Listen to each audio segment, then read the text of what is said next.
अस्सलामुअलैकुम वरहमतुल्लाहि वबरकातुहू। कैसे हैं आप लोग? उम्मीद है कि आप सब खैरियत से होंगे।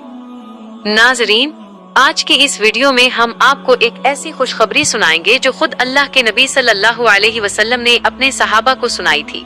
जी हाँ, हम बात कर रहे हैं रमजानुल मुबारक के इस अजीम महीने की जिसका साया हम पर पड़ने वाला है। हजरत अबू हुरैरा रजी अल्लाहु अन्हु से रिवायत है कि नबी पाक सल्लल्लाहु अलैहि वसल्लम ने फरमाया, तुम्हारे ऊपर रमजान का महीना आ गया है जो कि एक बरकत वाला महीना है। उसके रोजे को तुम पर फर्ज किया गया है। इसमें जन्नत के दरवाजे खोले जाते हैं और जहन्नम के दरवाजे बंद कर दिए जाते हैं। इसमें शैतानों को हथकड़ियां लगा दी जाती हैं। इस महीने में एक रात ऐसी है जो 1000 महीनों से अफजल है। जो उसकी खैर से महरूम रहा वो हकीकी महरूम है।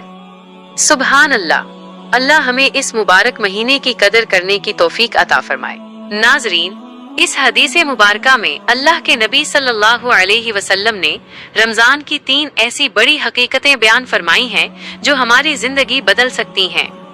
गैबी निजाम की तब्दीली। आप सल्लल्लाहु अलैहि वसल्लम ने फरमाया कि इस महीने में जन्नत के दरवाजे खुल जाते हैं और जहन्नम के बंद कर दिए जाते हैं। इसका मतलब ये है कि रमजान में नेकी करना आसान हो जाता है और गुनाह के रास्ते खुद ब खुद बंद होने लगते हैं। अल्लाह की रहमत पुकार पुकार कर हमें अपनी तरफ बुलाती है। 2. शैतान के कैद। बहुत से लोग पूछते हैं कि अगर शैतान जकड़ लिए जाते हैं तो गुनाह क्यों होते हैं? दरअसल बड़े और सरकश शैतान कैद कर दिए जाते हैं ताकि एक मोमिन यकसोई से इबादत कर सके। जो गुनाह हम करते हैं वो हमारी अपनी नफ्स की पुरानी आदतें होती हैं।